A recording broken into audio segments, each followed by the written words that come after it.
What is up, guys? Welcome back to another video. Murad here again with Performance Predators. Today we have another review, switching back from BMW to Mercedes with a 2021 AMG C63s Coupe.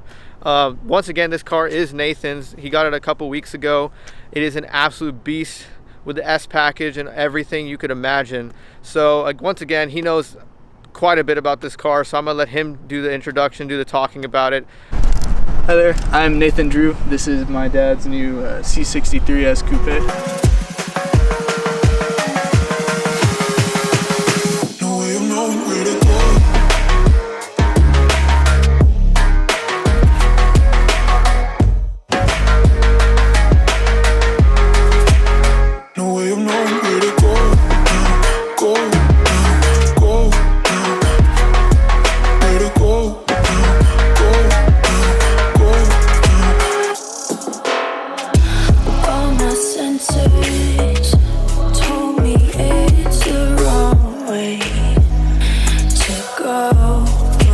Don't know if it's worth it.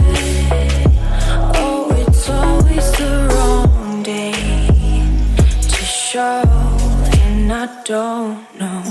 Alrighty, so here we have a twin turbo V8. It's a 4-liter V8. The turbos are 57 millimeters, pushing like 27. I think it's 0.4 pounds of boost at like 5,000 RPM. It's 503 horsepower, 516 pound-feet of torque, and a 9-speed DCT. So it's a fast car. Being that it is the coupe, it's a little shorter, and the rear wheelbase is a little wider. And yeah, it's a beast of a car to drive. Like, it sounds amazing. The exhaust is has the Valvetronic system, and what I like about it is it really truly opens up, unlike some of the CLAs, mine in particular, as soon as you open those valves. Alright, so here in the interior we have the AMG bucket seats with the black leather and Alcantara inserts. We have a full leather dash, the white stitching, and instead of the red seat belts with the black seat belts put in, you have the Alcantara door inserts alongside with the inserts and the like door panels and the seats in the back. On the infotainment system, you have Apple CarPlay, really everything you need. This isn't the MBUX, this is a modified, like, better version of the 2019 infotainment system. So it's less laggy, but still has everything that you would want from your car.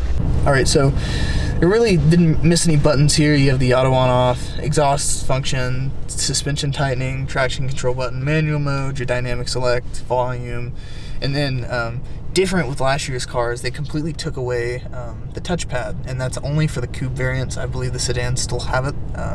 Just really not useful at this point with the car. In this though, different than say the CLA 45, you have the traction control knob, so you can adjust how much traction you want, so not like being completely off all the way to being completely on. You also have, if this is too much, you also have your sport handling, and then back to your knob afterwards.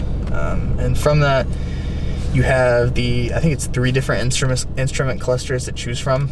If you click the home button, you have your, I think it's Sport, Super Sport, and Classic. And they you know, look the same across the board. I love the look of the Super Sport in particular. Father likes Classic, but yeah, beautiful interior. It gives you everything you need and shows you what you need to know.